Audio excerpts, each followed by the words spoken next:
চারিদিকে কালো অন্ধকারময় একটি রাত্রির পরেও আমাদের প্রত্যেকের জীবনে নতুন করে আবারও একটি নতুন সকালের সূচনা হয়। যে সকালটা প্রত্যেকটা মানুষের জন্য নতুন এক সকাল, যেখানে স্নিগ্ধতা, স্বচ্ছতা, পবিত্রতা, সুন্দরতা সব কিছুই আমরা ঘুম থেকে ওঠার সময় মনে মনে চিন্তা করি। এই সুন্দর জিনিসগুলো মনের মধ্যে রেখে করেই আমাদের নতুন সকালটা শুরু হয়। তো প্রিয় বন্ধুরা, তোমাদের সবাইকে জানাই আবার একটি নতুন ব্লগে অনেক অনেক স্বাগতম। ছোট্ট একটা গ্রাম থেকে আমি মুনমুন তোমাদের জন্য আবারও আজকে একটা ভিডিও নিয়ে চলে এসেছি। আশা করছি তোমাদের ভালো লাগবে। আর জানো তো, আমরা প্রত্যেকেই যখন রাত্রিবেলায় ঘুমোই নানান রকম চিন্তা ভাবনা নিয়ে একটা অন্য জগতে পাড়ি দিই, কিন্তু তারপরে এই যে নতুন একটা সুন্দর সকালের সূচনা হয়, যেন মনে হয় হ্যাঁ, আজকে আবারও নতুন করে সব কিছু শুরু করি। কাল পর্যন্ত আমাদের জীবনের সব অন্ধকার যেন মুছে যায়। আর এই আশা নিয়েই আমরা প্রত্যেকটা মানুষ নিজেদের জীবনের পথে এগিয়ে যাওয়ার চেষ্টা করি। তো প্রিয় বন্ধুরা, আশা করছি তোমরা সবাই ভালো আছো, আর আমিও খুব ভালো আছি। তো দেখো, ঘুম থেকে ওঠার পরেই জানো তো, বিছানা থেকে আমি আগে ঈশ্বরকে একটু প্রণাম করে নিই। মানে আমার যে রাধাকৃষ্ণের ফটোটা রয়েছে রুমে, সেই ফটোটাতে। আর প্রণাম করার পরে এখন চলে এসেছি সোজা বিছানা তুলতে। তো দেখো, ছেলে আর পতিদেব দুজনেই উঠে গিয়েছে। সত্যি বলতে কি বলো তো, এরকমভাবে ভিডিও আমি খুব কম করি। এই ঘুম থেকে উঠেই তারপর ক্যামেরা রেডি করো, তার সঙ্গে সঙ্গে ভিডিওটা করো, এতটা পারি না দেখাতে। ওই যে কথায় আছে না, গ্রামের জীবন একটু সহজ সরল। সত্যি আমি জানো তো, গ্রামে থাকলেও এই ঘুম থেকে উঠে করে বিছানার মধ্যে থেকে এরকম ভিডিও একদমই দিতে পারি না। জানি না কেমন যেন লাগে নিজেকে। তবু যেটা আমরা করে থাকি, আমাদের অভ্যেস, সেটা একটু তোমাদের সাথে শেয়ার করতে খুব ইচ্ছে করলো। হ্যাঁ, অনেকেই কিন্তু আছে এরকম, যে ঘুম থেকে যখন ওঠে তখন কিন্তু সবার প্রথমে ঠাকুরের মুখ দেখে, কারণ এই ঠাকুরের দর্শনটাকে ভীষণ শুভভাবে মেনে নেওয়া হয়। তো যাই হোক, সব কিছুই যেন শুভ হয়, শুভ হোক সবার, এই আশা নিয়েই আমরা একটা নতুন চলার পথে এগিয়ে যাই। মানে নতুন জীবনে এগিয়ে যাওয়ার মতন নতুন দিন শুরু করি। তো তোমাদের সাথে জানো তো, এটা তো শেয়ার করাই হয়নি, অনেক দিন হলো বিছানাপত্র গোছানো বা আমার রুমের কোনো কাজেই শেয়ার করা হয়নি। আর আজ দেখো, কথা বলতে বলতে এটা তোমাদেরকে দেখাচ্ছি মশারিটা। এই মশারিটা এত বড়, এই কিছুদিন আগে গরমকালের সময় কিনেছিলাম। কিন্তু জানো তো, এতটা বড় আর আমাদের পালঙ্কটা একটু ছোট পড়ে গেছে। মানে আমাদের এই ডিমান্ডটা যে বানিয়েছিল সে কিন্তু ছোট বানিয়ে দিয়েছে, যার জন্য মশারিটা বড়, তাই মশারির যেখানে দড়িগুলো ডান্ডাতে ঝুলানো হয় সেই জায়গাগুলো একটুখানি ভাঁজ ফেলে রাখতে হয়। তো জানো তো, চাদরটা কালকে আমার ছেলে পেতেছিল। কালকে চাদর কেচেছিলাম, তারপর রাত্রিবেলায় যখন বিছানা গোছ করা হয়, মানে বিছানাতে আমার ছেলেকে বলেছিলাম তুই চাদর বালিশ সব কিছু দিয়ে মশারিটা খাটিয়ে দে। আমার ছেলের ওপর এই দায়িত্বটা মাঝে মাঝে দেওয়া হয়। তো ও কী করেছে, ওই চাদরটা দিয়েছিল, আর ওই চাদরটা অনেক পুরনো হয়ে গেছে। চাদরটা খুব হালকা কালার ছিল, তাই ডিপটা দিলাম, কারণ এই ডিপ কালারগুলো বাচ্চাদের বাড়িতে খুবই দরকার। না হলে বর্ষাকালের দিনে আমাদের গ্রামের জীবনযাত্রা আরও যেন বেশি করে ময়লা হবে। আর কিছু কিছু সুন্দর জিনিস জানো তো, যেখানেই থাকুক না কেন সবসময় সুন্দরই হয়। এই যে ফুল, তো যে ফুলেই হোক না কেন, যেখানেই থাকুক না কেন, তার সুন্দরতা সব জায়গাতেই ফুটে ওঠে। তো জানি না, এই ফুলগুলো রাস্তায় দেখতে পেলাম, কি নাম আমি কিন্তু এখনও জানি না। আর এই ফুলটা হচ্ছে কাগজ ফুল, ভেতরের দিকে দেখো মাধবীলতার ফুল। আর ওই যে আশেপাশে যে ফুলটা ছিল হলুদ কালারের, ওটা কিন্তু আমি জানি না, তোমরা যদি জেনে থাকো অবশ্যই জানাবে। আমাদের মতন মধ্যবিত্ত বাড়ির গৃহিণীদের কাছে অন্নপূর্ণার টাকা ঢুকেছে কিনা এটা জানার জন্য বিশাল উৎসাহ ছিল প্রত্যেকের। আর তাই জানো তো, আমি নাইটি পরেই নাইটির উপরে একটা ওড়না নিয়ে দৌড়ে ছুটে গিয়েছিলাম আমার অ্যাকাউন্টে টাকা ঢুকেছে কিনা স্ট্যাটাস চেক করাতে। আসলে আমি এত সকাল সকাল যে ব্যাংকে গিয়েছি এটা কিন্তু তোমরা ভেবো না। আমি গিয়েছিলাম ব্যাংকে, যে কাজ করে মানে ব্যাংকের যে অফিসার, সেটাই হচ্ছে আমাদের পাড়ার একটা দাদা। তো তার বাড়িতে গিয়েছিলাম। সকাল সকাল না গেলে দেখা পাবো না। আর এখন জানো তো, বৃষ্টিটাও কমেছে আর একটু একটু রোদ দিচ্ছিল। যেহেতু পরশুদিন আমাদের এদিকে বৃষ্টি হয়নি, তাই সেই ভিডিওটাই তোমাদের সাথে শেয়ার করলাম। তো দেখো এখন আমি সেটা চেক করে নিয়ে আসছি, আর মনের মধ্যে ভীষণ একটা হাসি। এত হাসি দেখে তোমরা তো বুঝতেই পারছো যে হ্যাঁ, আমার অ্যাকাউন্টে কিন্তু লক্ষ্মীর ভাণ্ডারের মানে অন্নপূর্ণার টাকা ঢুকে গেছে। এই হচ্ছে রঘুনাথ মন্দির। এটা আমি আগের দিন লাইভে শেয়ার করেছিলাম, তাই তোমাদেরকে একটু দেখিয়ে দিলাম। আর মন্দিরটা খোলাও নেই যে দেখাবো। এখন দেখো সকালবেলায় অনেক কিছু কাজ করেছি, আবার অনেক কিছু কাজকর্ম এখনও বাকি রয়েছে।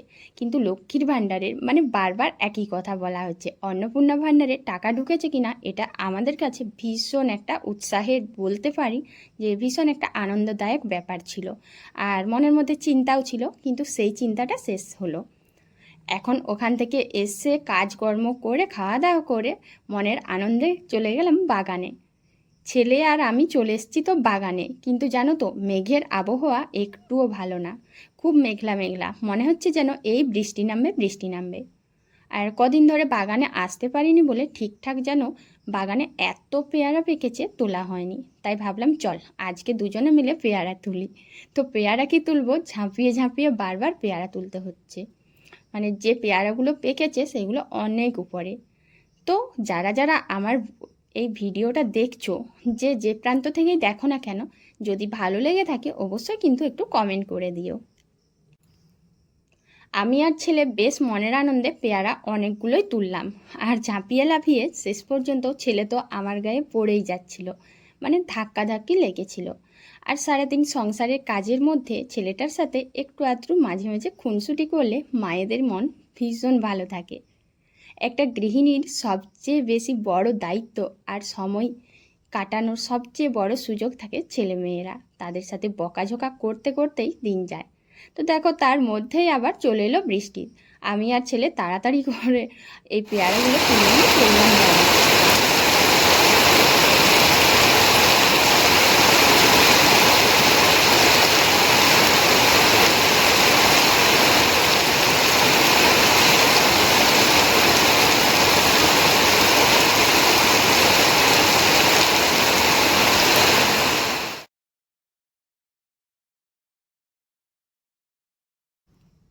তো তোমরা দেখতেই পেলে যে কী রকম বৃষ্টি ঝেঁপের মতন ঝেঁপে বৃষ্টি নেমেছিল।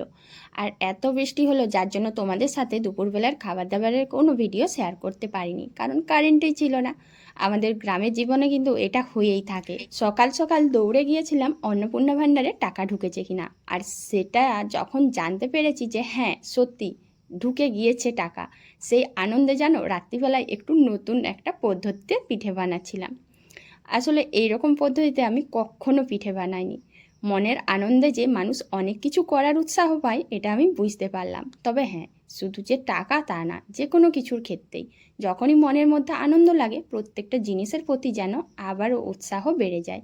তো দেখো অনেকেই দেখেছি যে এই কড়ার মধ্যে জানো তো এইভাবে গোলা রুটি বানায়, আবার পিঠেও বানায়। তাই আজকে আমি ভাবলাম আমিও কড়ার মধ্যে এই পিঠেটা বানাবো। এই পিঠেটা তাওয়ার মধ্যে তো আমি খুব ভালোই বানাতে পারি, কিন্তু কড়াতে কড়াতে কখনো বানাইনি। তো যে কোনো জিনিসেরই শেখার তো কোনো সীমা থাকে না, শেখার জন্য আমরা বারবার চেষ্টা করতে পারি। আর মনের সেই ইচ্ছে নিয়েই আনন্দ নিয়েই আজকে পিঠেটা বানাতে গিয়েছি। প্রথমবার কড়াই এইভাবে পিঠে বানাতে গিয়ে কি অবস্থা করে ফেলেছি তোমরা একটুখানি দেখো। তবে এটা মনে হয় সবার সাথেই হয়ে থাকে, জানি না আমার সাথে যেটা হলো আমি সেই সত্যটাই তুলে ধরলাম। আমি গোল করে করতে পারিনি, তবে হ্যাঁ প্রথমবারেই যে এইটুকু করার মধ্যে কিছুটা হলেও পিঠেটা বসাতে পেরেছি, বানাতে পারবো। হয়তো এটা ভারত পাকিস্তানের ম্যাপের মতো হয়ে গেছে, কিন্তু হ্যাঁ যে পিঠেটা ঠিকঠাক করতে পারছি এটা একটা বুঝতে পারলাম, নিজের ওপর কনফিডেন্স এলো। তো জানি না ঠিকঠাক পিঠেটা হবে কি না। তো প্রিয় বন্ধুরা, তোমরা কারা কারা এইভাবে পিঠে বানাও অবশ্যই একটু বলবে। অনেকেই জানো তো এরকম পিঠে বানাও, আমি দেখেছি অনেকের ব্লগ ভিডিওতে। কথায় আছে না শেখার কোনো শেষ নেই, সেই রকম আমি অনেকের ভিডিও থেকেই অনেক কিছু শিখতে পারি, আর অনেক কিছু শিখেওছি। সব সময় আমি সব জানি এটা কখনোই বলা উচিত না। তো দেখো আমি বারবার চেষ্টা করছি, আর প্রথমবারে মোটামুটি একটু হয়েছে, এদিক ওদিক গোলমাল হয়েছে। দ্বিতীয়বারেরটা একটু সেই রকম ভালোও না খুব খারাপও না। তো তোমরাই বলবে যে একটু চেষ্টা করে প্রথম দিন কেমন বানিয়েছি পিঠেটা। আর এই পিঠেটা হচ্ছে বিড়ি চাল বাটা দিয়ে। মানে আমাদের দিকে এটাকে বলা হয় বিড়ি চকলি। তোমাদের কে দেখছো ভিডিওটা জানি না, তোমরা যারা যারা দেখছো অবশ্যই বলবে তোমাদের ওদিকে কী পিঠে বলা হয়ে থাকে। কয়েকদিন ধরে ভীষণ বৃষ্টি হচ্ছে, যার জন্য আমাদের এখানে নেটওয়ার্কের এত সমস্যা, আমি সময় করে না পারছি লাইভ করতে, না পারছি ভিডিও দিতে তোমাদের সাথে শেয়ার করতে। তো যাই হোক, তোমরা যারা বন্ধুরা আমার ভিডিওটা দেখছো বা সদা সর্বদা পাশে আছো, তোমাদের সবাইকে আমার মন থেকে অনেক অনেক অনেক ভালোবাসা জানাই, অনেক শুভেচ্ছা জানাই। তোমরা সবাই ভালো থাকো, সুস্থ থাকো।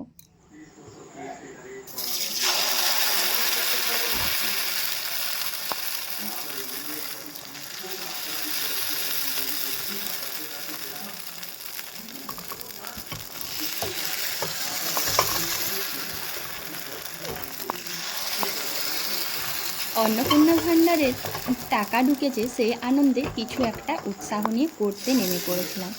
আর সেই জন্য দেখো, উৎসাহ নিয়ে কিছু যদি আমরা করার চেষ্টা করি অনেকটাই সফলতা পাই। তো জানি না, আমি কিন্তু ঠিকঠাক বানাতে না পারলেও চেষ্টা করে মোটামুটি খাবার যোগ্য বানিয়ে নিয়েছি। তার সাথে এটাও বলতে পারি, জানো তো, যে এরকম গরম গরম বিড়ি চকলি যদি রাত্রিবেলায় খাওয়া হয় বা সকালবেলায় যখনই হোক না কেন, এর সাথে আর কোনো কিছুই লাগে না। তো তবুও একটা তরকারি বানিয়ে নিয়েছি, সেটা হচ্ছে মটরের তরকারি। আর মটরের তরকারি আর এই বিড়ি চকলি পিঠে, ব্যাস আজকে রাত্রিতে সবাই মিলে এটাই খাওয়া হবে। এত বৃষ্টি পড়ছে, বৃষ্টির আবহাওয়ায় বাঙালিদের বাড়িতে একটু ভালো মন্দ মুখরোচক খাবার না হলে একদমই জমে না, কি তাই না? তো আজকের ভিডিও এখানেই শেষ করছি, টাটা।